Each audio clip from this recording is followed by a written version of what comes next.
Hello, everybody. My name is Sean Hill. I am the guy who went from being an atheist to a pastor. And today I decided to go through something that I felt was really important. I decided to go through Dan Barker and Freedom from Religion Foundations start jabbing at atheists or start jabbing at people who aren't Christians, but to really provide resources for Christians to know how to answer Bible contradictions when it comes up among atheists, but also to answer questions, also for atheists to kind of look at their own worldview. So I have a list here of all the contradictions given by Dan Barker and the Freedom from Religion Foundation. This is what he would consider his top 5, along with others that are given in the video. So I thought it would be important just to share that, to go through that with you, and to see how things play out. Now, I'm not tech savvy enough to really be able to do this live thing with video links below. I'll do that in post and put them in the description and so on and so forth. But what I really recommend, if you're a Christian or an atheist watching this video in the future, maybe all 2 of you or whoever decides to watch this video in the future, maybe all 2 of you or whoever decides to watch this video in the future, what I want you to do is watch the whole thing for yourself before watching this video. The reason why I want that, and I'll provide a link to the original video that I'm going to be going through below, so that you're not taking things out of context, or that you can watch a video and be familiar with the content beforehand. And it's just being honest. It's an honesty thing. It holds people accountable, that you can say, oh, Dan Barker or people in this video said this or that. So there's no real reason to just take anybody outside of context. And if I do, I apologize. Call them out on it. I'm a Christian. I'm just trying to be as honest and easygoing as I can. So these are the top 5, but I'm going to go through his top 5 list, because he gives one or two before. He gives one kind of contradiction beforehand, and his guests or his co-hosts, Andrew and I think her name was Anne, provided their own commentary throughout as well. And the one guy, Andrew, he provided one, which will be the first one I'm going to talk about. So I'm actually not going to go through the order for the video. Like, I'm not going to go through, okay, here's the first contradiction, here's the second contradiction that he shows, here's the third one that he shows, because that's not the point of this video. The point of this video is to kind of equip you to think, okay,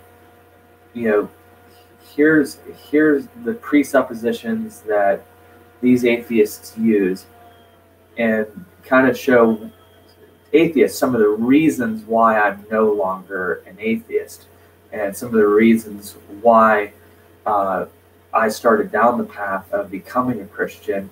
Just some of the things that I'll talk about here in this video. So I'm actually not going to go in order. I'll tell you which one it is in the video. That's why I recommend you watching the whole video. What I'm going to do is go through what I would think are the most egregious aspects to their so-called contradictions, like the ones that are either the easiest to answer or just shows some of the presuppositions that are quite harmful, and that atheists should try to get themselves out of, or Christians should realize what atheists are doing in order to make their point. So that's my goal here today. So the first one I'm going to go through is not actually one of Dan Barker's. It's Andrew. I guess he's a lawyer for Freedom from Religion. And they said, what's your favorite Bible contradiction? He answers. And his answer has to deal with a contradiction in Genesis 1 and Genesis chapter 2. And I'll kind of get into this with you. In Genesis chapter 1, and he doesn't cite the verses, he kind of cites the concepts, but I want to try to provide the verses here for you.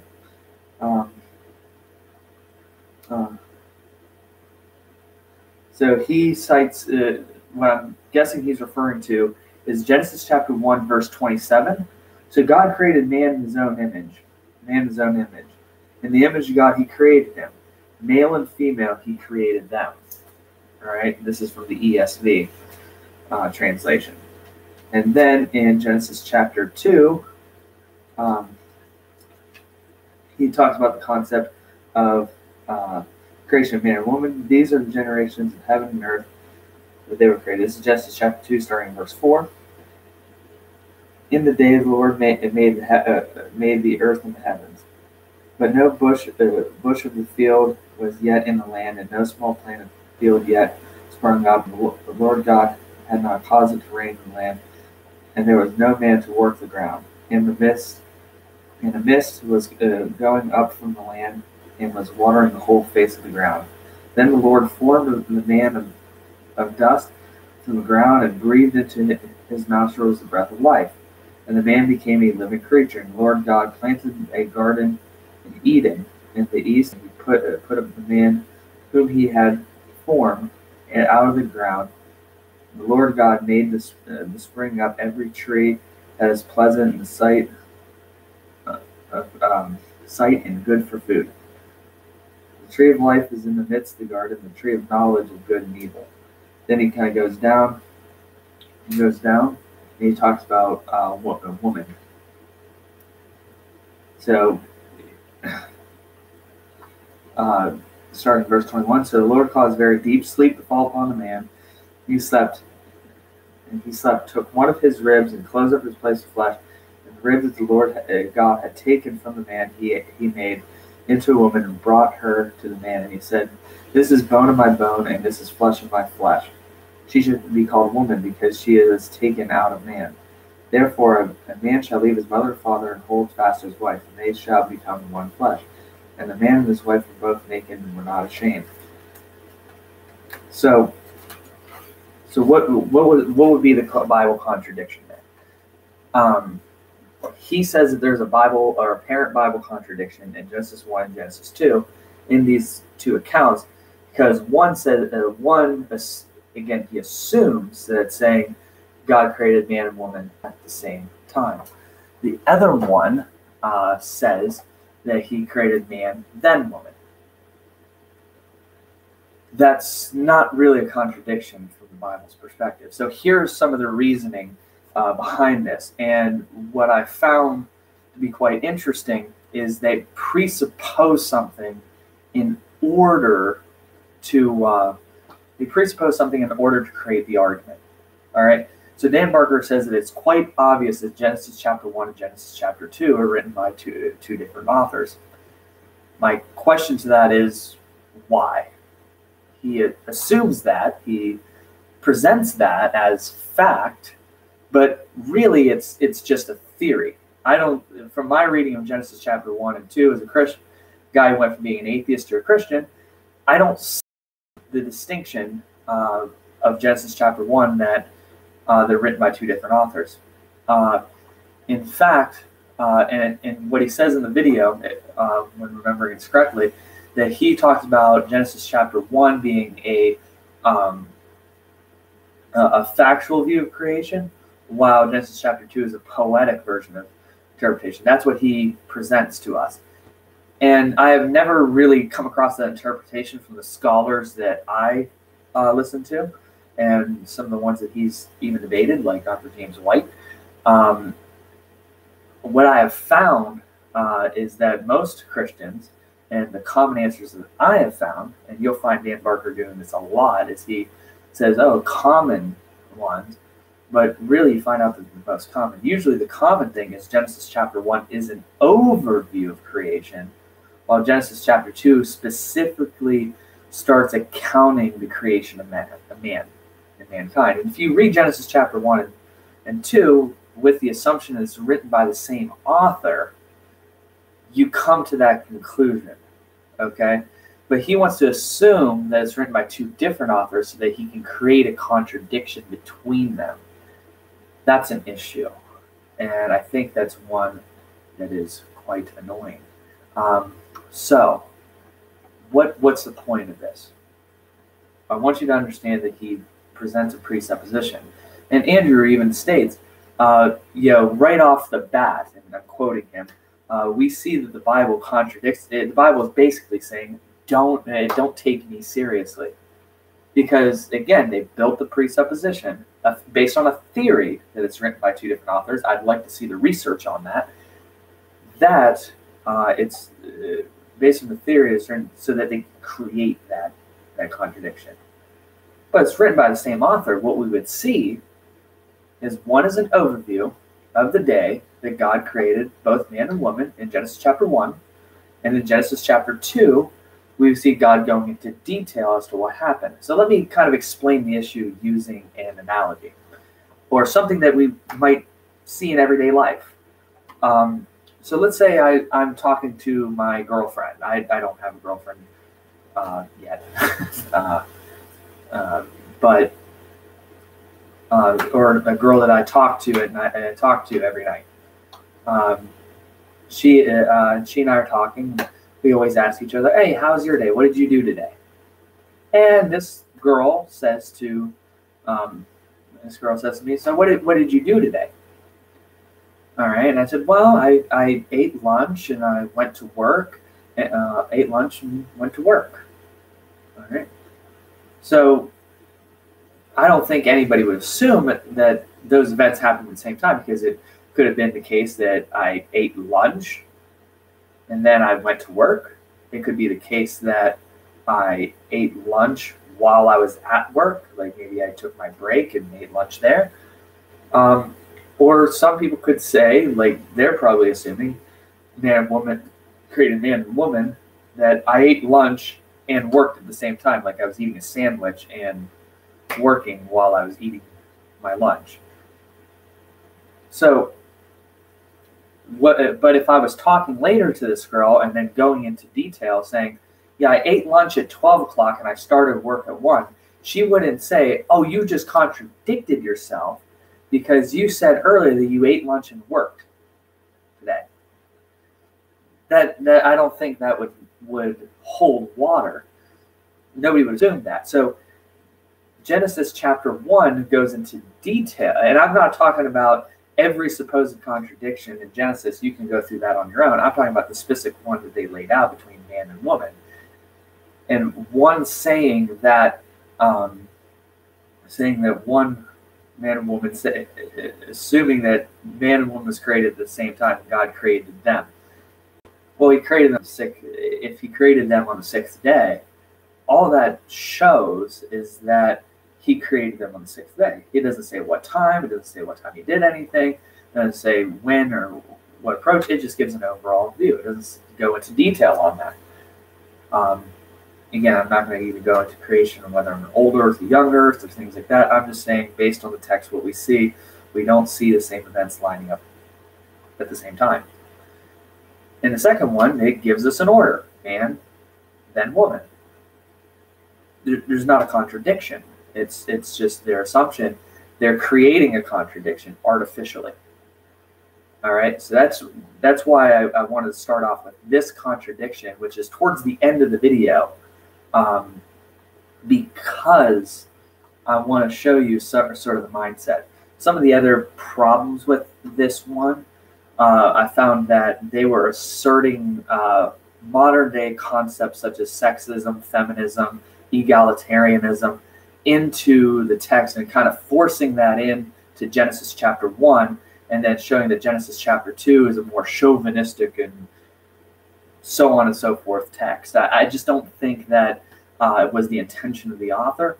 And second, it assumes that since Eve was created second and she was, it doesn't really say that in Genesis chapter 2, but in other places it calls, they call wives helpers and things like that, assuming that's a sexist thing, especially the woman there that was with them. I hope it doesn't sound sexist. I can't remember her name, but sorry. So, this woman, this atheist woman, was essentially imposing modern day concepts such as sexism, feminism into that in order to create a contradiction, saying, oh, this verse it can be seen as more egalitarian, while Genesis chapter 2 can be seen more as a, maybe from my perspective, a complementarian or a chauvinistic type verse, and that's just simply not the case. So that's sort of the thing about this contradiction that I found to be very appalling, that you would just assert things. Now, she gets into the idea that women are just merely helpers. And I want to just debunk that immediately about the relationship between men and women in the Bible. The term helper in Hebrew is etzer. And here's the thing about that. That term, helper, being described to women being helpers to their husbands, was also used of God when he was called the Etzer of Israel. You can research that yourself. But the thing is, just because you call somebody a helper doesn't demean them in status. If you want a good video on that, I would highly recommend Wretched Radio's Complementarianism versus Egalitarianism. Very good resource. I just recommend that. I might put that below just because it has to do with the conversation a little bit, and understanding Christian understanding of the roles of men and women. But again, she's assuming sexism, and she's trying to bring that out from the text. So that's I would say the easiest one to deal with, because all it really takes is, you don't have to do much research. All you have to really do is read Genesis chapter 1 and Genesis chapter 2. Another issue that I have with this is when you assume that it's written by two different authors. If you assume that it's written by the same author, you kind of give benefit of the doubt. So I believe it's written by the same author. I don't see any reason to think that it's not written by the same author. But even if they're you don't expect a writer, if it's the same author, to go, I wrote this very beautiful, because Genesis chapter 1, I think, is a very beautiful kind of account. A lot of beautiful language, a lot of majestic, God-honoring language. It was like, wow, I did a real masterpiece in Genesis chapter 1, even though chapter verses weren't inspired. But I did a great job in Genesis chapter 1. Let me mess it up by contradicting myself in Genesis chapter 2 with the creation of man and woman. You would have to, because in creating two different authors, you just have to assume the worst possible motives, and that's a problem that I have with many atheists. So, all right, so that's my first contradiction. I have my pad over here. Sorry, I'm not as professional as most, but I think the resources that I have are good. All right. So the second egregious one that I think is quite important was Jesus a man of peace, or was he not a man of peace? All right. And this contradiction comes between Luke 2:14, John 14:27, Luke 10:36, and then those verses are in contrast to Matthew 10:34. Okay, so he calls this one a lightweight. Even Dan Barker himself calls it a light, and this is getting into his contradictions. This would be, I believe, contradiction number 3 in his. This would be his third contradiction, which is like the middle of the video. So Dan Barker states in his video that this is a lightweight, easy contradiction. This is, but he calls it a fun one. So was Jesus a man of peace, or was he not a man of peace? So let's kind of look at some of these verses. If you have your Bible, look at them with me and try to figure this out for yourselves. All right, and I think this is an easy one for Christians to figure out. So let's go to Luke 2:14, since we can. It's easy to go right to the Bible for the answers.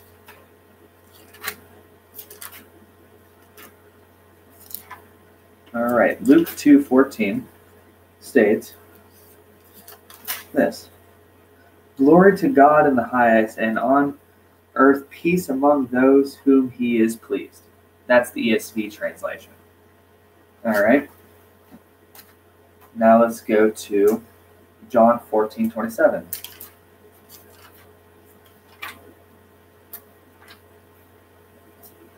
Or let's go to Luke 10:36 first, because we're already in Luke. Might as well.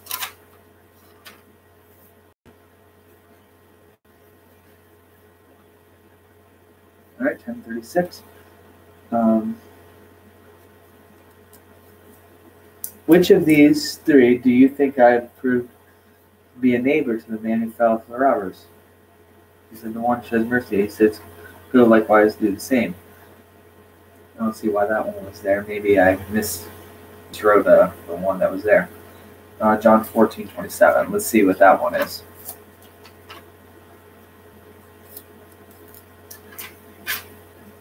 Maybe I should use the translation that he used. Peace I leave with you. My peace I give to you. Not as the world gives, do I give to you. Let not your hearts be troubled, neither let them be afraid. Okay, so I think I'll come back to this verse afterwards. But here's the other one that he says in the same book, or in Matthew 10. Well, in a different book, Matthew 10:34.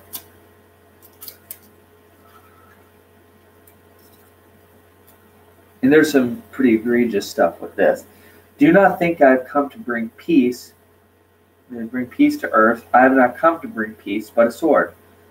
For I have come to set man," and I'm going to read the context, "for I have come to set man against his father, and daughter against her mother, and daughter-in-law against her mother-in-law. And person's enemies will be those of his own household. Whoever loves father or mother more than me is not worthy of me. And whoever loves his son or daughter more than me is not worthy of me. And whoever does not take his cross and follow me is not worthy of me. Whoever finds his life will lose it, and whoever loses his life for my sake will find it." So,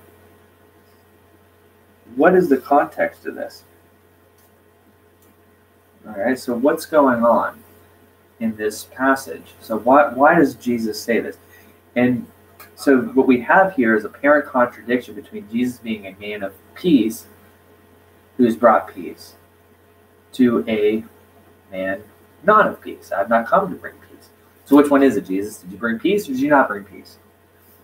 Well, the problem here is this. What kind of peace is Jesus talking about?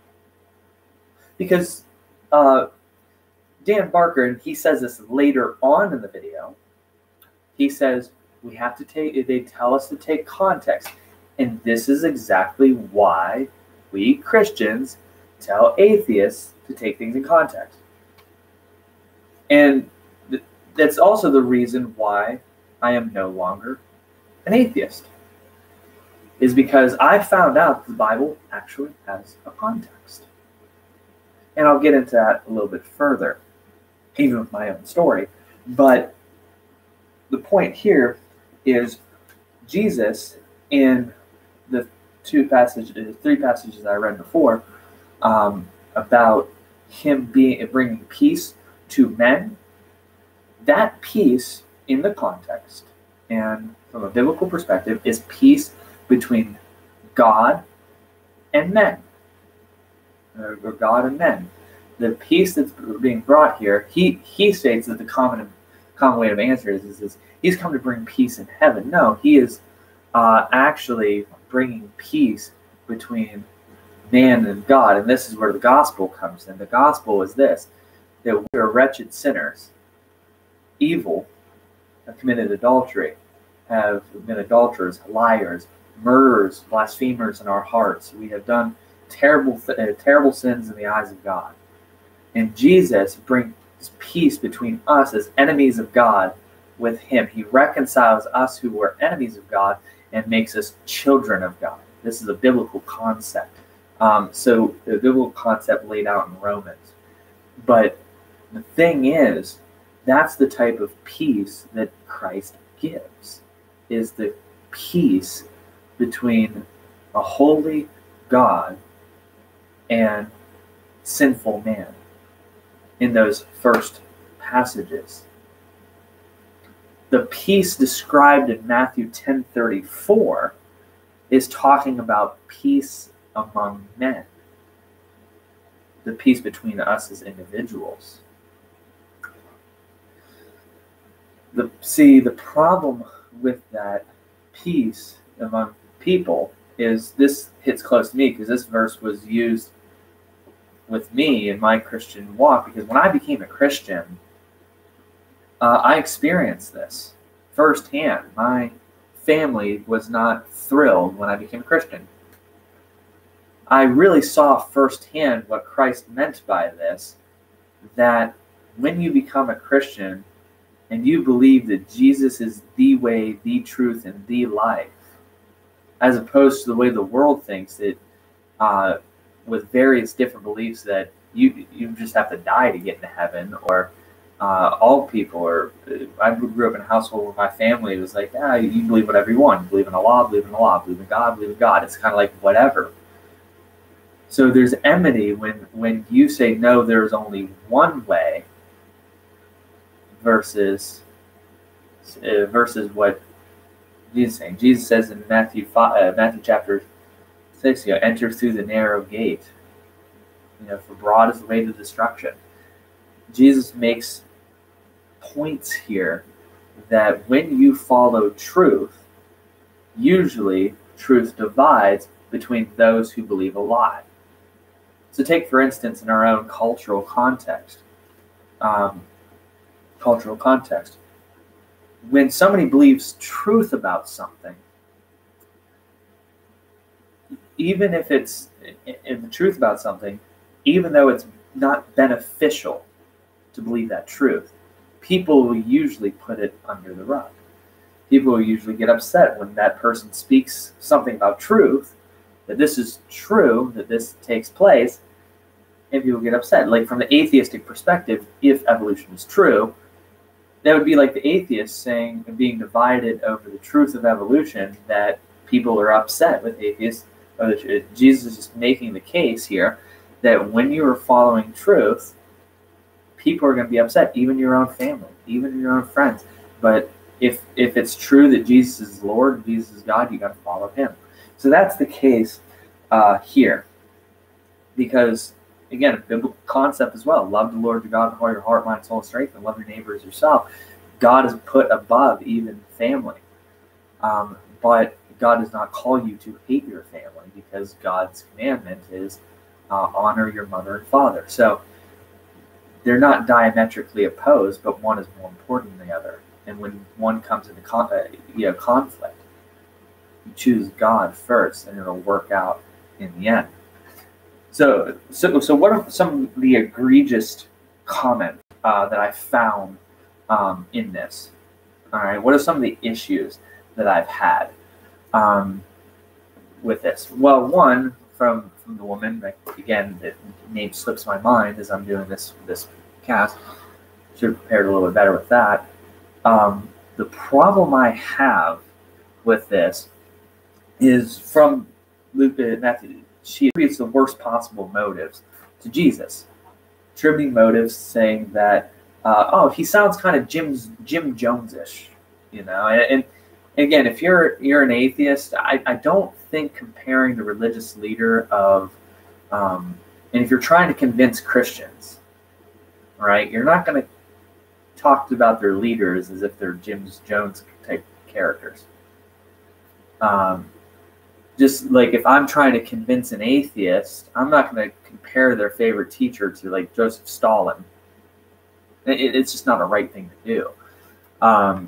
So it's that kind of attitude that kind of can put a Christian off, or put even atheists who are like, I listen to these guys, kind of being rude. But another issue with this is their interpretation of Matthew chapter 10, verse 34 about the sword. Let me go to this verse. What they go into talking about is this sword being a physical sword. I have not come to bring peace, but a sword. And then he starts going into self-defense, which isn't in the context. It seems that the sword here is spiritual. Because if you follow this being like a command, dividing families up and things like that, it would sound as if he wants the disciples and people to divide families up by the sword.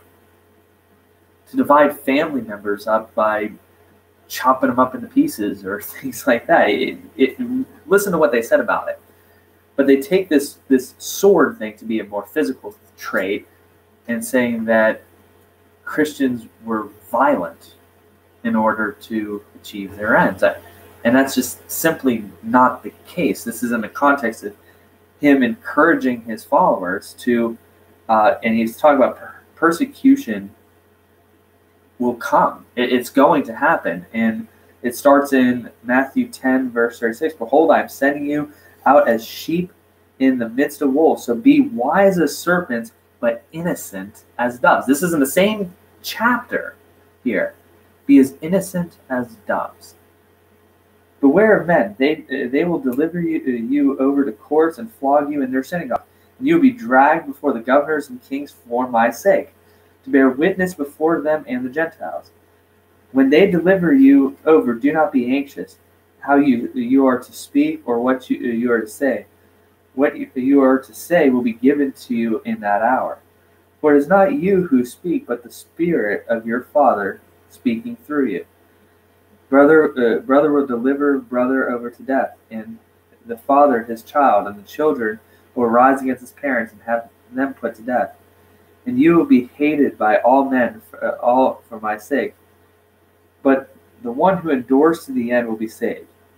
When they persecute you in one town, flee to the next. And truly I say to you, you will not have gone through the towns of Israel before the Son of Man comes. All right. The disciple is not above his teacher, nor a servant above his master. It is enough for the disciple to be like his teacher, and a servant like his master. This will start at 16, going down to 25. If they have called the master of the house Beelzebub, how much more will they malign those of his household? So this is in the context. He's saying a teacher is no greater than the student is no greater than his master. This is what Jesus is saying. And what he is saying here is quite profound. He's saying, follow my example. And what was Christ's example? Christ's example was an example of a man, was an example of the God-man who came to earth, humbled himself, allowed himself to be spat on, did not give a defense, was beaten, ridiculed, and mocked. And if he was truly God, he had the ability to send down angels to destroy all those people. Yet he didn't. He held his tongue. And then even the responses here, he tells the disciples, when you're persecuted in a town, flee to the next one. That doesn't sound like a violent approach to me. So if you're looking at context and you're saying, oh, well, he used the term sword. Well, the sword is used in several other places in the Bible. Ephesians chapter 6, I believe, is the other one that I remembered.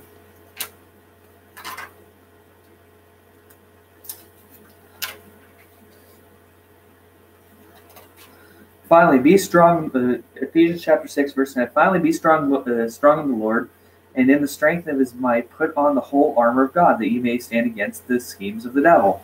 For we do not wrestle against flesh and blood, but against rulers, against the authorities, against the cosmic powers and the present darkness, against the spiritual forces of evil in heavenly places. Therefore, take up the whole armor of God that may be withstand in heavenly places. And have been fasting on the belt of truth, and put on the breastplate of righteousness, and shoes feet, having put the readiness given the gospel of peace. In all circumstances, take up the shield of faith, and extinguish the flames of the dark evil one, the helmet of salvation, and the sword of the Spirit. Again, Paul's not calling Christian. The sword is a metaphor for when that he, when he talks about this in Matthew 10, I've not come to bring peace but a sword between earthly people. He's saying that he will divide things. He talks about the word of God being like a sword cutting through heart and soul. He talks about this metaphor here is not to be taken literally. So when they say that this metaphor is supposed to be taken literally, it shows that they have very little knowledge of the Bible. And I hope Dan Barker is watching this. I hope that people from Freedom from Religion Foundation is watching this, because I'm not trying to I'm not trying to just mock them or make fun of them. That's not my goal. My goal is not to make fun of atheists, because I was once an atheist. That'd be like making fun of who I was before. But I am trying to show you some of the problems. Here's another instance, and here's the one that hit me. And this doesn't have to do. This has to do with my struggle with atheists, and the parable of the parable of the rich ruler.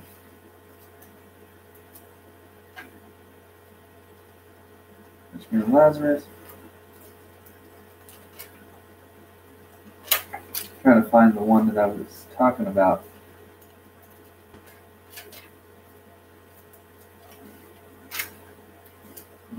Jerusalem. Parable of the lost coin. This is in Luke chapter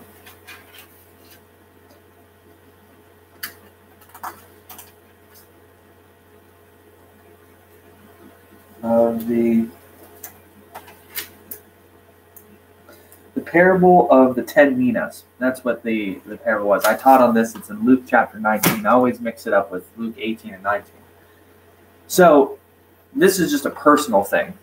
And this is why what Dan Barker did was so dishonest and egregious here, was because of what he stated about and that the sword being physical, or that this was like a command that I'm not come to bring peace but a sword, as if he would then continue to tell his disciples to go out and kill people. Like, you can watch the video in the context for yourself. You'd wonder, like, what if you're reading the passage in its context? You'd like reading Matthew chapter 10, and I recommend atheists and Christians to do this. Is when you see an atheist cite a passage, go maybe one or two chapters before, read through, go up to the passage, and read one or two chapters after, and that helps bring things into clarity. But this was one that hit me personally. So let's read Luke chapter 19, verse 27. All right. But for those enemies of mine who did not want me to reign over them, bring them here and slaughter them before me. Wow, Jesus said this. He must have been a tyrant. He must have been a terrible person. And that's not the case. And if you want to know why this is important, one of my favorite guys, Sam Harris, said this in the middle of a TED Talk. You can look it up yourself. In fact, Dr. David Wood ended up doing a video on this, on the problems of Sam Harris. I'll probably put a link to that video below as well. But what's interesting about this is that Sam Harris cited this verse, and you can watch the video for context. Try to look it up where I can't really find the whole TED Talk, but I can definitely find the Sam Harris video from David Wood, which he puts the whole video into context itself. But I remember reading this, and I remember listening to Sam Harris on this, and he was saying as if Jesus was giving a command to his disciples and that they should go out and bring enemies before him and slaughter him, and that Jesus was basically all for jihad, kind of like Muslim terrorists. Not saying all Muslims are terrorists, just keep that in mind. I'm saying this is what Sam Harris pointed to. And whenever I was an atheist, all right, and I started coming to my church, I was still in my atheism, just kind of searching things out. And I started reading the Bible, and I read Matthew, Mark, Luke, and John, and it was starting to do a work in me. And I got to Luke, and when I got to this passage in my reading, I remember saying, this sounds familiar. And I found the TED Talk, and I listened to it again, and I come to realize that either Sam Harris didn't know what he was talking about, or he was blatantly lying. Because this passage is in the context of a parable. Jesus did not give this as a command. He gave it in the context of a parable. Again, watch the video. I'll put in the link below, okay, the description below, is that way you guys can be equipped with some decent chaps, decent people. So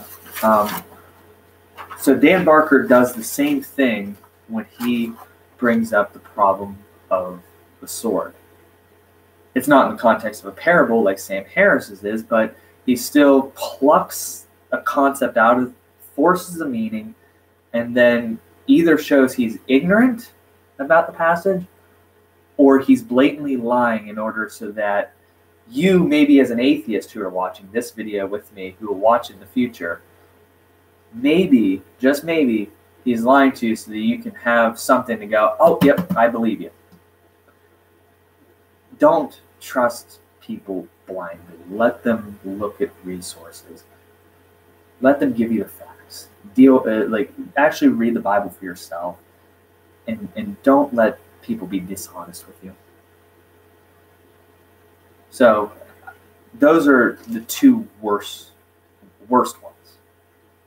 And I think that it's important for you as a Christian or an atheist to check the claims of people who are making claims about the Bible, because it's important. So on to my next contradiction. And this isn't one that I'm going to tackle myself in giving you an answer for it, but I'm going to lay out some principles that I found out, and I'm actually going to give you a rebuttal again in a video below. This one is by Inspiring Philosophy, where he talks about this contradiction. This contradiction deals with Quirinius. This would be his second contradiction, his second favorite contradiction.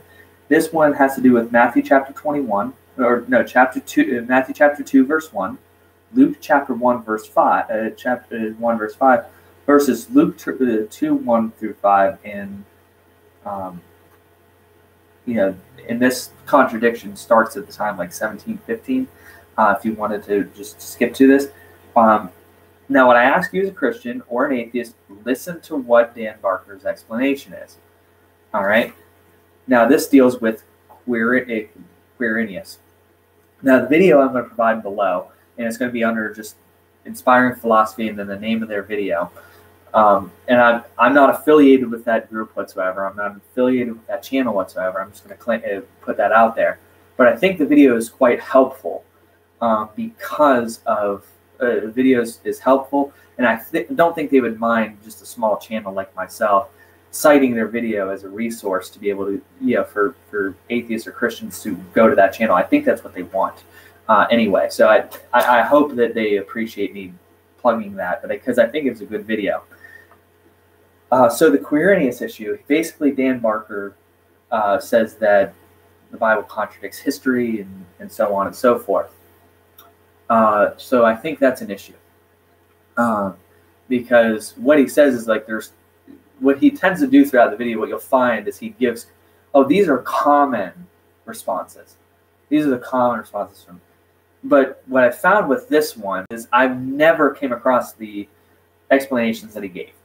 I just, in fact, it took me about 5 minutes to find out Christian answers about this topic. And in fact, in the video that I'm citing below from a Christian source, goes into the fact that Christians have been discussing this issue of Quirinius. It's not a new thing. Atheists bring it up as if it's the newest thing on the planet, but it's not really new. Christians have been dealing with this for a little under 200 years. Sir William Ramsay had an answer for this one. He died in 1938, so probably late 1800s to early 1900s. He probably had dealt with this issue, and then historians before this were dealing with this issue of the Quirinius issue. And in fact, the Christians in this video give a very solid explanation. I have never heard, again, in my viewing of different, he told me to look at different resources. I did not come across the explanation he gave. So I would love for him to have sources. Like, what are some of the Christian sources that he's going to find out, okay, are these Christian sources reliable? Are they, where are they at? So some of the egregious things that I think that are important to discuss with this contradiction is not the so-called contradiction itself, is the fact that it took me 5 minutes to probably find an answer to this one. Pretty solid answer.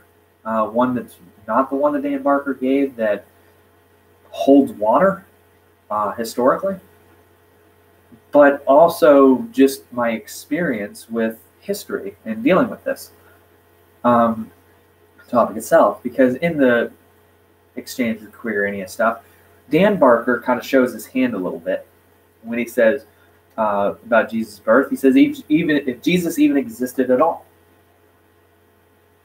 I think that's ahistorical to say that Jesus never existed. I don't find that to be, every argument that I find that atheists give for why Jesus didn't exist doesn't hold water. In fact, many atheists actually go against Dan Barker on this. Pretty prominent guys go against. Again, I wouldn't recommend them for certain reasons that they are atheists, and they deal with much harder issues than just Bible contradictions. Bart Ehrman deals in the area of textual criticism. And there's actually a video out there, if you can find it, or maybe I can find it and put it in the description below, of him going against an atheist who said Jesus never existed. And this is Dan Barker, one of a pretty. If you spend more than 5 minutes with an atheist in the philosophy department, more than likely, as a Christian, you're going to hear the name Bart Ehrman come up. Now, again, you can play historical warfare, but the thing is, I just don't see any reason to believe that Christianity is a myth. I've watched Dan Barker's debates where he says, was Jesus a myth? And again, I recommend you to look up that debate with Dan Barker between him and Dr. James White, where James White absolutely, and James White goes all through Dan Barker's arguments, positions. And the problem is, you have to be willing to listen to it. If you're an atheist like I was, you have to be willing to listen to a Christian give a reasonable defense. And in fact, he cites sources like, Josephus. Well, Josephus also, admits that Jesus was a real person. Jewish historians have as well. Again, you're cherry picking what historical sources you want to use. So Dan Barker kind of shows his hand, and then not only that, Andrew kind of shows his hand a little bit. I'm not trying to, and I'll pick on him a little bit, not to be mean towards him. I would love for these people to become Christians or become Christians, but with Andrew, what he states is like the differences between history and historical fiction. And what he's doing is kind of attributing a motive to the writers that they were trying to be dishonest in the first place. Or he's saying that, because that analogy of it being like history versus historical fiction only works if the intention of the author is to be inaccurate in the first place, is to write a historical, fictitious work. And that, I don't think that's the motive of Luke here. So again, detailed explanation, Inspiring Philosophy below. Please watch that video. And in fact, here are some websites that you can learn. You'll find the Dan Barker's. When Dan Barker says, I'm going to give you a common argument, and he does this throughout the video that Christians use, translate that into it's not a common argument, and what he's doing is setting up a straw man.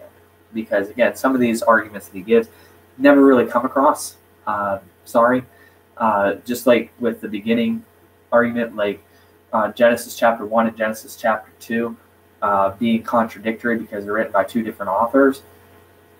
I'm sorry, but cite some sources, please. Can you please just something with that? Like, it's not obvious to me, but when you assert something like that and then create a contradiction, it just is dishonest. Not trying to attribute motive to him himself. He may not know. He may be totally ignorant of some of this stuff. But what I've found is either atheists are either dishonest or they are ignorant of topics. And I think that might be the case with Dan Barker in this case. Now, the one that he gives, I'm not even going to go through because I want you to maybe go through it on your own, kind of using some of the things that I talked about. Some of the things that I'm talking about are like, okay, question. I said, so, honestly, just Google search, see what Christians have to say. This is his fifth one, I believe, or no, the fourth one about Joseph's father. When he's talking about Joseph's father. Now, again, this is why it's important for you to watch the whole video. Who is Joseph's father? And I'm not really going to talk about that because, I'm sure there are people who are much more intelligent who deal with the genealogies in the first place. But there's no real reason to do that. All right? So I just want you to kind of use the tools that I gave you. And here are the tools so far. Do one, research. Second, read the whole passages in their context. Thirdly, I want you to look up Christians who have dealt with this resource, even looking up sermons of people who talked about this. And I'm sure it'll come up like, man, why are these names different? I found loads of sermons just on YouTube for doing that. It's an easy thing to look up. The age of information is amazing. You can find things. You can just type in, why are there contradictions in the genealogies at the beginning of Matthew and Luke? Great resources I find, gotquestions.com or .org, one of the two. Carm, I think, has some decent stuff. Some people don't really like Carm, but you can pretty much find some Christians who are talking about these issues and have talked about them for the longest time. So I'm not going to get into that one too much. Just keep in mind that Christians have spent time dealing with these answers. So this would be his fifth one. The fifth one. This would be the last of Dan Barker's Bible contradictions. Was Jesus' tomb open or closed? Open or closed before the women arrived. So was it open before the women arrived, or was it closed after the women arrived? I decided not to do research on this one purposely, to see what Christians say. Because again, I want you to maybe test what I'm saying, but then not only that, see what other Christians, and see if you have a better response than me than what I can give. But then not only that, see if you can come up with a better response, or see if Dan Barker's what he says is correct. So this is in So this is dealing with a contradiction between all four Gospels, Matthew 28, 1 and 2. So let's go to Matthew 28, 1 and 2.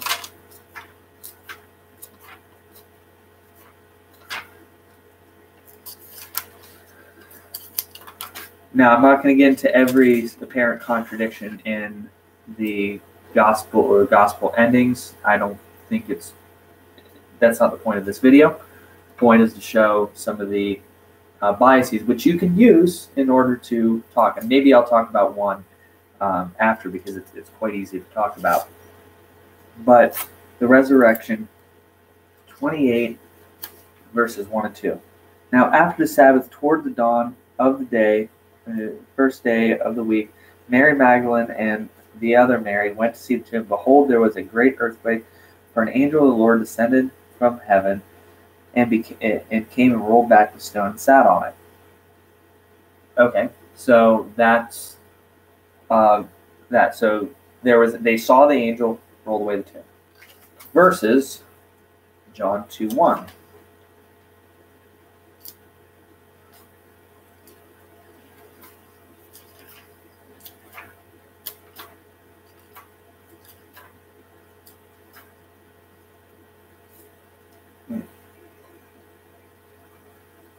That can't be right. I must have wrote that down wrong. Let's see if we can find that.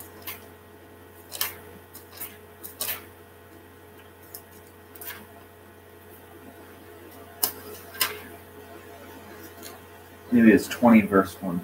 Yeah, 20 verse 1. Sorry.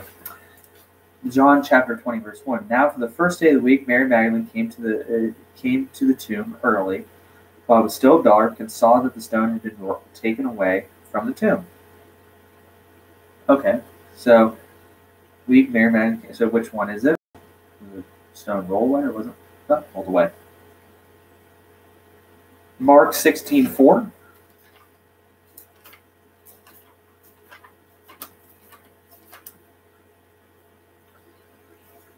Start in verse 1.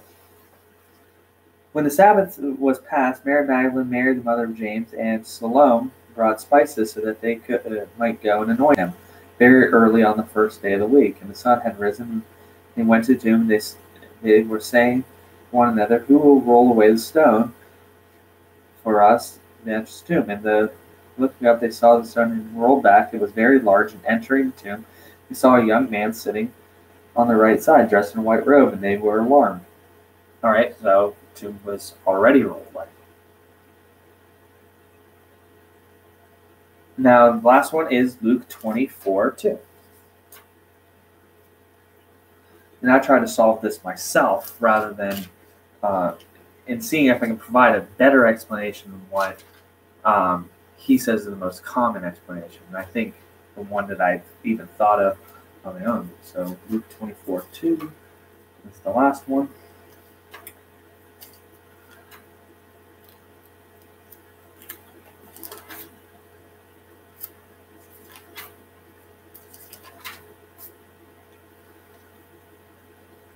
Well, on the first day of the week at early dawn, they went to the tomb, taking the spices they had prepared, and they found the stone rolled away from the tomb. All right. So, which one is it? Is it the tomb being rolled away, or did they watch the tomb being rolled away? What happened here? What's going on? So, again, this is one of his more challenging ones, and I like a challenge. I thought it was a good one. So Dan Barker's explanation was that some Christians say that, and again, I've never heard this explanation before in my life, that some Christians say that the tomb, that they went a second time, things like that. I just don't think that any Christian would use that. I mean, maybe I'm wrong. Again, I would love to see sources of people who have said this, something like that. Cite something, please, I beg you. But what can we say about this? So there are discrepancies, apparent discrepancies in the gospel accounts, obviously. The number of women who are at the tomb, I don't think is much of a discrepancy. I've had to deal with this concept. We actually had to go through this in my world religions class. My professor, who was an atheist, you actually put us together, all in a room together in a group, and we read all 4 passages, and we had to do something like, say what happened, or we had to get rid of these apparent contradictions. And I was the only Christian in that room who was an atheist for 4 years at that point, who really dealt with this issue because, again, this is something within atheism that's brought up all the time. The Bible contradicts itself. So when I started looking at Bible contradictions and dealing with them, it was important to me. So I figured out how to deal with some of these and what sources to use and where to go. In fact, I'm sure you can look up Got Questions, Carm, things like that. In order to Ravi Zacharias Ministries, Alpha and Omega Ministries, I'm sure they have tons and tons of information in these apparent Bible contradictions.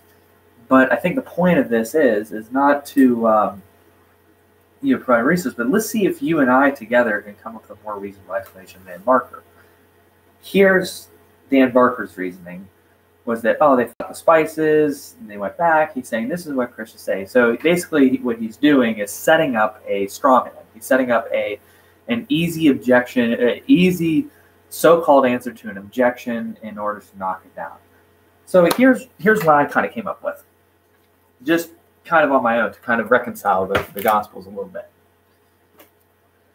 So you have a group of women who are going and getting ready to prepare the tomb. And in each account, you have different numbers of women. Doesn't mean that they all were there or weren't there, but I believe all of them were there. But the Gospels may have highlighted some more than others. But let's take the case of John. In John chapter, towards the end, when Jesus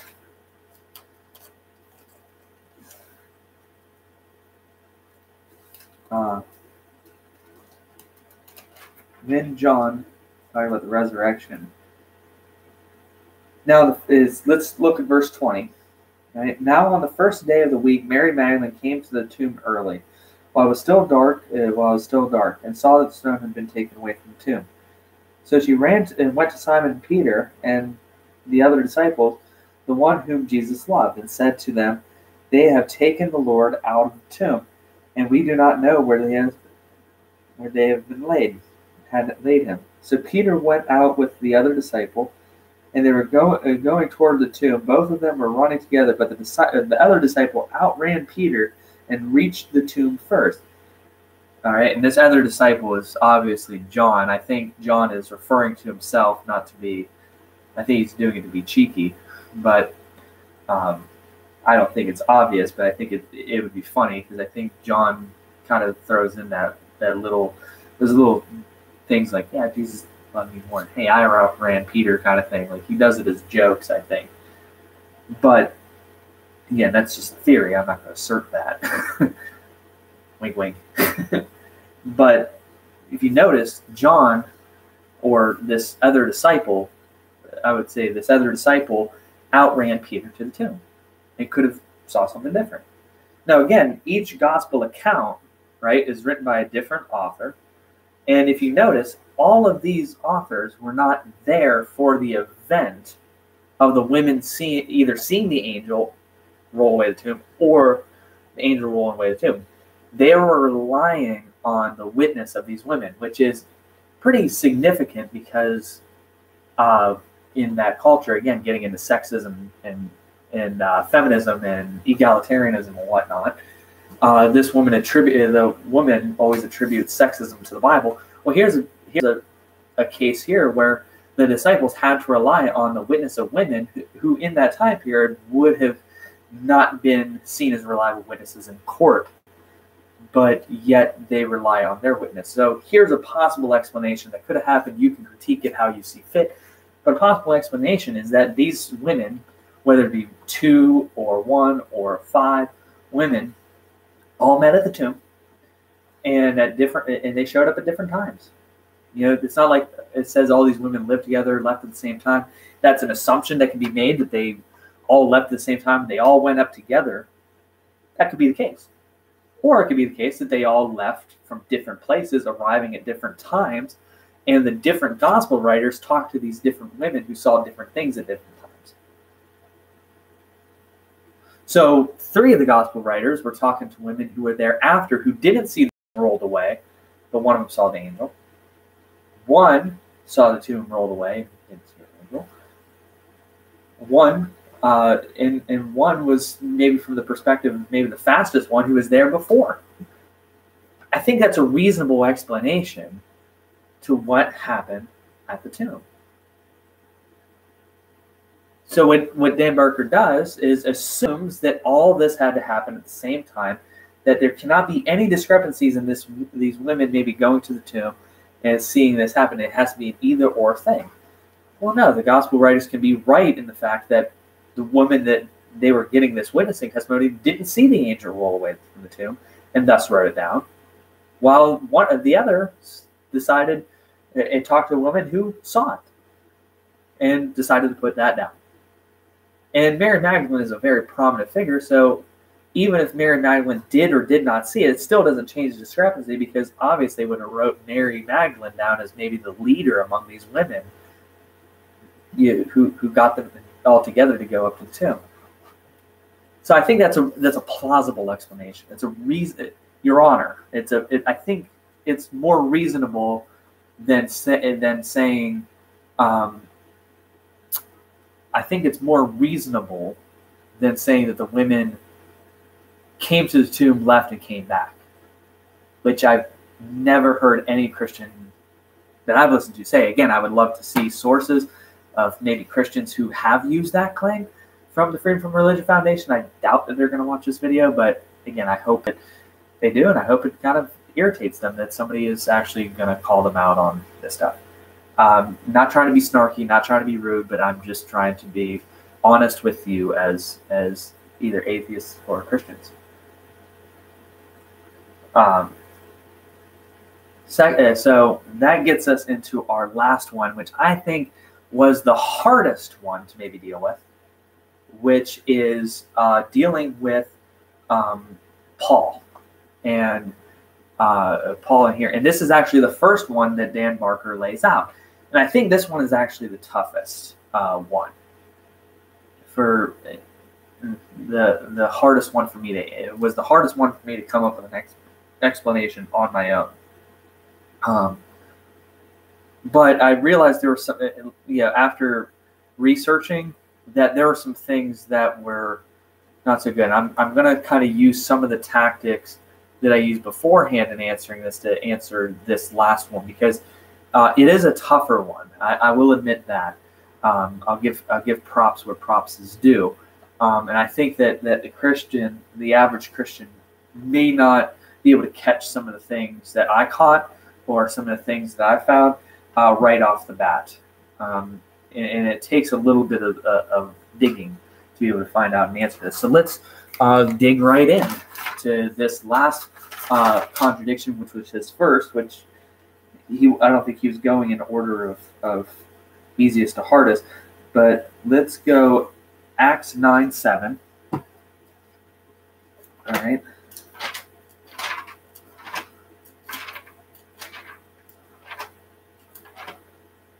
Oh, oops. Yeah. Set that there. Acts 9:7. Which I believe is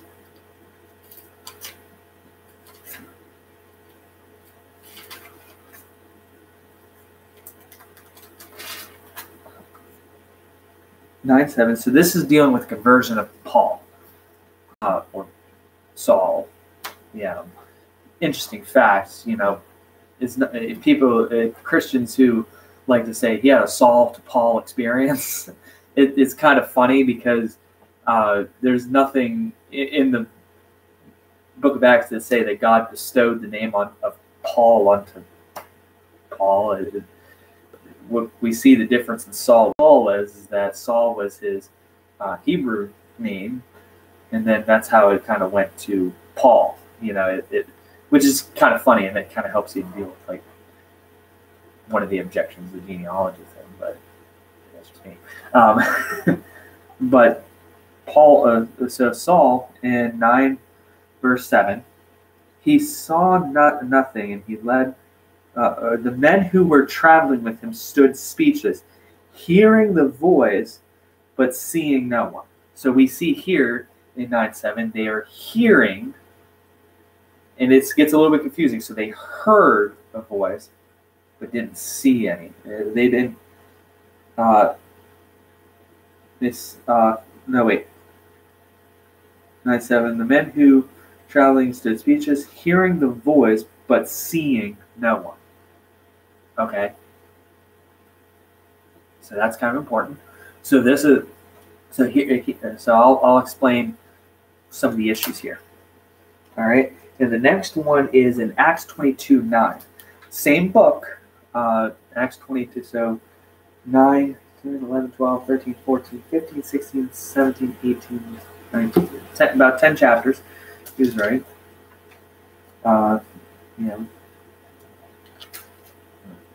Yeah. 10, 11, 12, 13, 14, 15, 16, 17, 18, 19, 20, 13 chapters later. Sorry, my bad. My math is off. And I promise you, I was a math major in college. I don't know why I couldn't do the math on my head. Thinking so much Bible stuff does that to you sometimes. But 22:9. Now, so this is Paul speaking. Now those who were with me saw the light, but did not understand the voice of the one who was speaking to me, or hear. He says hear.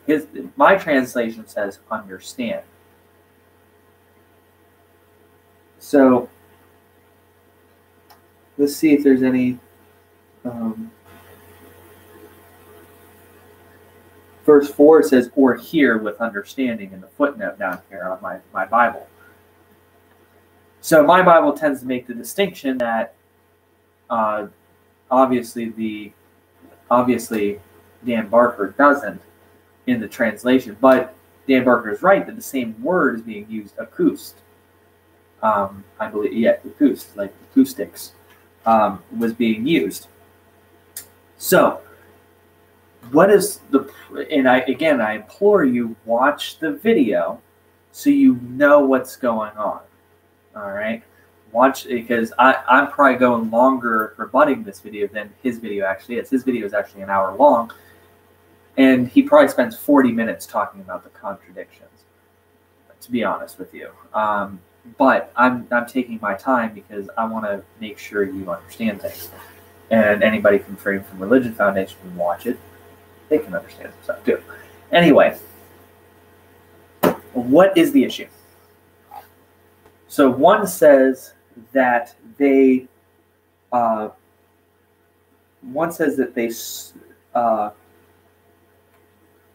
let me see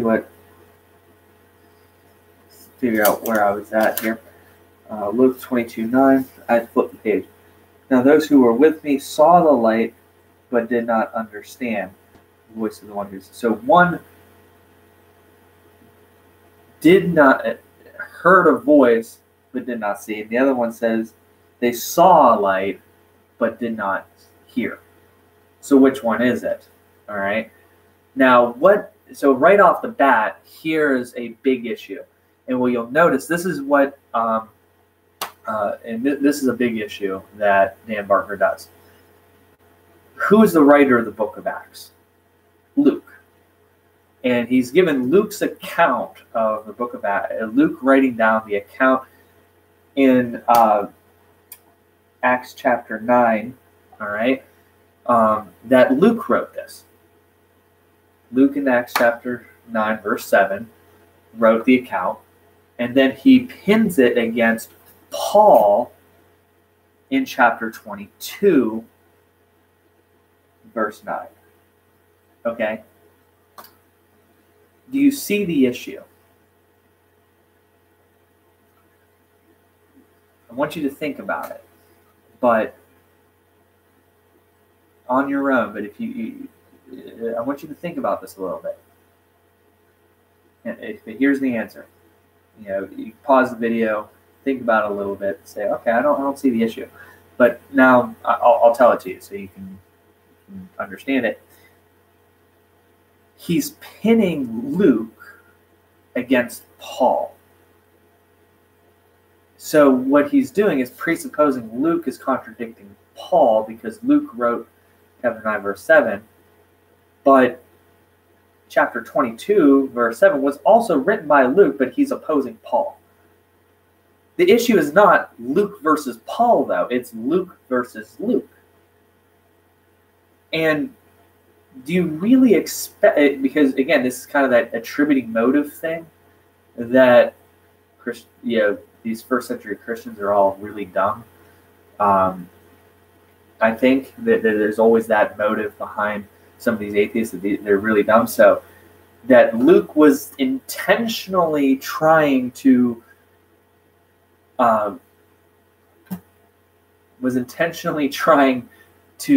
contradict himself. Because again, when you're painting against Luke versus Paul in his own words, it sounds so much stronger.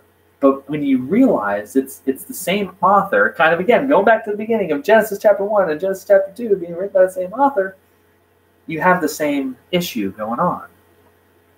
That you make an assumption, you pin it in a way, and I think Dan Barker did this on purpose, because either he did it ignorantly to where like, oh, this is Luke and this is Paul, but you can maybe see a purposeful intent here. I'm not trying to say that. I'm not, I can't tell for certain, but when you pin it Luke against Paul, it makes the contradiction stand out so much more.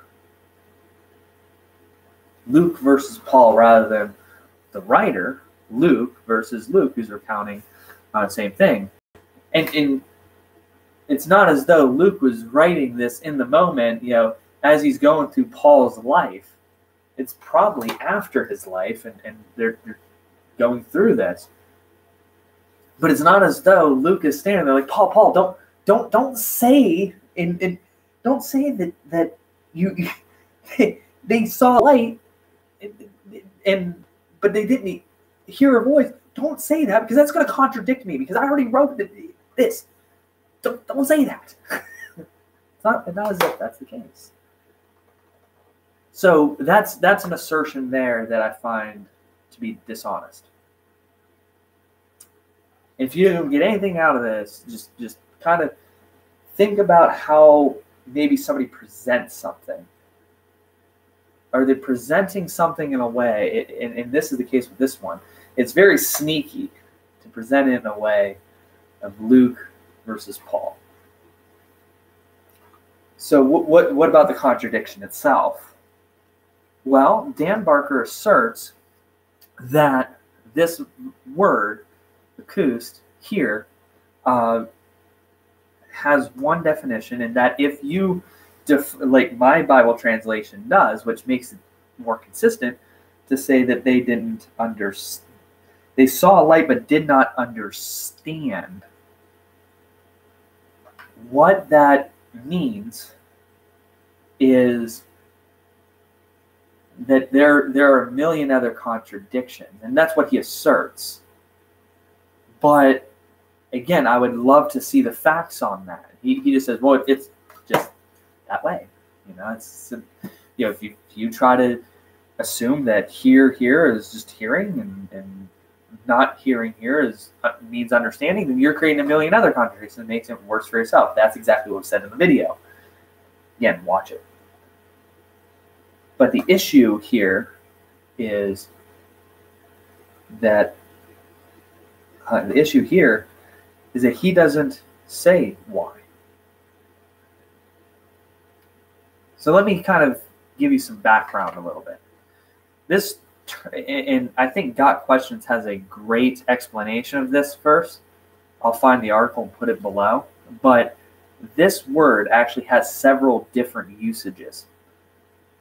And Dan Barker actually says how Christians may respond to this, but he basically calls it baloney, because what he says is that this word has to have the same definition all throughout.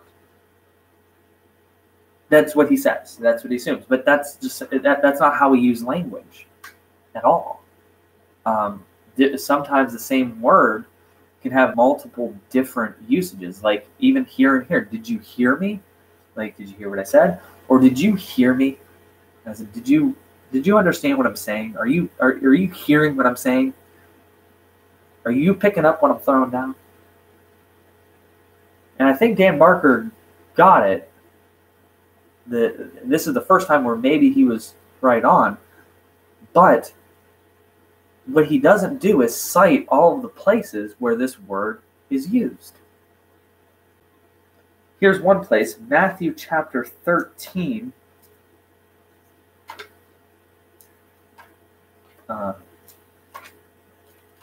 Matthew chapter 13. You have two usages of this word, and it's quite obvious what it means. Matthew chapter 13, the parable of the sower.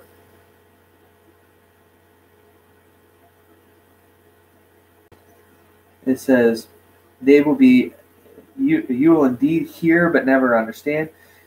You indeed see but never perceive. For this people's heart was growing dull." This is Matthew chapter 13, verse 14, where he is citing Isaiah as to why he's speaking in tongues, or not speaking in parables. But Jesus says, "For truly I say to you, many prophets long to see what you see and did not see, and to hear what you hear and did not hear." So he talks about hearing, like in physical hearing. But Jesus also says at the end of Matthew 13, verse 43, "Then the righteous shall shine like the sun in the kingdom of his Father. He who has ears, let him hear." So when Jesus is speaking here, it's quite obvious from the context when he's saying, "Those who have ears, let them hear." What he's meaning is, those who can understand should. He's using hearing in one sense to mean a physical hearing, like in Luke hearing, like in at the end of the hearing, like with the prophets long to hear what you hear. Versus those who have ears to hear, let him hear, as in those who can understand should. So this, and there are several other cases where, in the article from Got Questions, again, I'll put it below in the description. Please keep that in mind when you're listening to atheists about these Bible contradictions. So here's where I get a little bit more pastoral, because I am the atheist who became a pastor. For you guys watching, and I'm going to wrap this up soon. If you're a Christian, what I want you to realize is, don't answer these types of questions in a snarky kind of fashion or in a know-it-all kind of way. Because every bit of knowledge that you get from God, and this is something that I realized, it's something that my fellow pastor taught me when I was not a pastor, but growing in the Lord, was every bit of knowledge that we get from God comes from God. And we must cherish that, and that fact that there are atheists out there who do not have that knowledge, we shouldn't be puffed up over it. So when you're getting into this area of Bible contradictions and talking to atheists about it, just keep in mind that some of the atheists that you follow either may be totally ignorant of the issues, and just you want to give them a good amount of respect. But at the same time, if someone is being rude, don't waste your time on them. The point of this video is not to spend hours upon it. I'm not going to spend hours and hours and hours in my future rebutting every video from Freedom from Religion Foundation, but I thought it was important here because I wanted to equip you as Christians to think about these issues when you're reading the Bible. When you're reading the Bible, when you get to tough portions that may maybe contradict the nature of God, or you feel like something here might be hard. Because I can think of much harder contradictions and much harder so-called contradictions, much tougher things to deal with that I've worked through as a atheist became a Christian and a pastor, that I know for a fact that if you do the research, your heart should not be troubled. The Word of God always has the answer for those things. Second, for you as atheists watching, I say the same thing. The Bible has the answers usually throughout it. And Christians have dealt with these issues for a long, long time. So what I want you to do is listen to what Christians may have to say about some things. Test your teachers. See if they're being accurate. See if they're being honest with you. See if they really know about their faith, about the faith that either they left or the faith that they denied. See, what turned me off of atheism was when I saw dishonesty amongst atheists with dealing with passages of Scripture. Richard Dawkins, Sam Harris, Christopher Hitchens, they all did it. But when you actually get into what they say and you realize, they're not really being honest, I ask you, can you do me a favor? Can you maybe think, okay, which side is more consistent? Because there are some pretty inconsistent people who call themselves Christians. But try to find consistent Christians who you can look at and go, okay, these guys are really trying to make sure that they're getting their arguments correct. They're really trying to listen to another person's position and engage with it. And I implore Christians, do the same thing with atheists. If you're talking with atheists and engaging with them, that's great. But see if you can find somebody who wants to be consistent. Through doing these videos, I found a really good friend, and I'll give a shout out to him. I can't say his name. I don't know if I should say his name out loud, but this guy, I'll just say his first name, Chris. Great guy. He and I talk and found out we have very similar stories. And I found out that he's just a really nice guy, and I pray for his salvation every day because I care about him as a person. But try to find out if your people are being consistent. When I found that atheists didn't really know what Christians were talking about, or the arguments Christians were making, or misconstrue them, or do all sorts of crazy things with them, contort them in crazy ways, it made me not really trust them. Especially when they take something that's precious, like the Word of God, to a Christian and just rip it outside of its context in order to get brownie points with their fans. I just don't find that helpful. And when I found Christians, and I'll give shout outs to people who have helped me in my life, Dr. James White, I found him to be a very consistent Christian in regards to how he deals with things. Dan Barker debated him. Dan Barker got upset with James because James White actually read all of his books and went through every single argument in his book and dealt with that and presented his presentation based on what was written in his published work. Like, who does that? When I saw that made my heart leap for joy, because it showed that there are people out there who actually care what the other side is saying and wants to engage with it. So I ask you, if you're a fan of Dan Barker, watch the James White versus Dan Barker debate and really think, like, okay, who knows the other person's material more? I don't think Dan Barker knew much of James White's material before debating him. But when I talk to atheists and even talk about atheists, I tend to try to know what I watched the video that I rebutted here probably 5 times, even though it irked me many times to do so. I did it 5 times so that I can understand where they were coming from, some of the views behind it. And the last thing I would say is this, in regards to, don't try to attribute the worst possible motives to a person. I know even in this video, I called Dan Barker and his claims dishonest, which the reason I did that, and I did it on purpose, and I used that word either dishonest or disingenuous, in order to make a point that I'm holding Dan Barker to a higher standard.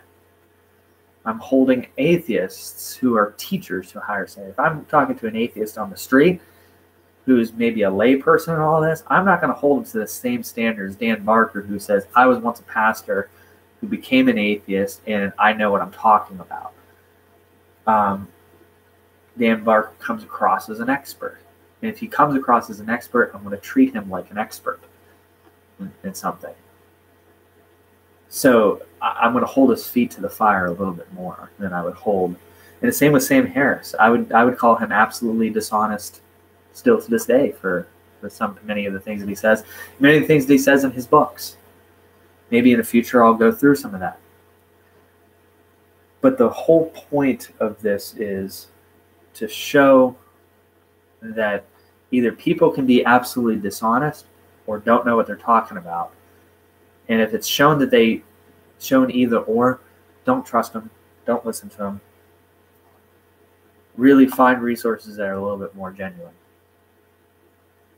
And so when I ask you, if you like the conversations that I do, if you like the things that I do, I'm not high tech, as you can see. I don't, like, I'm standing on a bar stool and I'm standing on a stool and I have a computer, a laptop. But if you like these conversations, if you like this kind of dialogue, please like and subscribe to this channel. Like the video. Dislike it if you want. That's okay. And again, watch the introduction to why I'm doing this channel. I want to engage with atheists and have a real conversation. And again, and it's harder to do this on a screen when I'm looking at myself. I want to talk to real people. I don't want to talk to myself or robots all day, or a computer screen all day. I don't want to talk to a straw man. I want to see people as real people, and it's a little bit harder to do a rebuttal video to guys like Dan Barker and these people, because I'm sure if I talked to them in person, I'd see them as fellow image bearers of God if we were talking face to face. But when you're behind a computer screen, it's a little bit more difficult to have a serious conversation. So again, drop me an email, atheistpastor@gmail.com. And I'll put the email, and you give me an email, do a Skype conversation, whatever it may be. Anybody from Freedom from Religion Foundation want to give me send me an email, talk to me about this video, I am more than happy to do that. But yeah, so I hope you all have a wonderful day. And also, my next video will come out next week. I have to do this based on my schedule because I'd love to do a video once a week at least. But next week I had a guy, Andres. He commented. I don't really know what the comment was in the first video. Nice potato. I don't really know. He commented on that. I don't know what that really means. And then he commented on my second video. So I hope he continues watching. Andre, if you're out there, continue watching. Hope this video was enjoyable to you. But the next one, just because you asked for it, I'm going to kind of talk a little bit about some of the evidence that, instead of talking, not so much evidence, but the process that caused me, the process of what caused me to go from being an atheist to a Christian, and really kind of just work through all that. I don't think that video is going to be as long as this, So I hope you guys have a wonderful day. Hope you enjoyed this. I know this was long, but it was needed. Love you all and have a great day.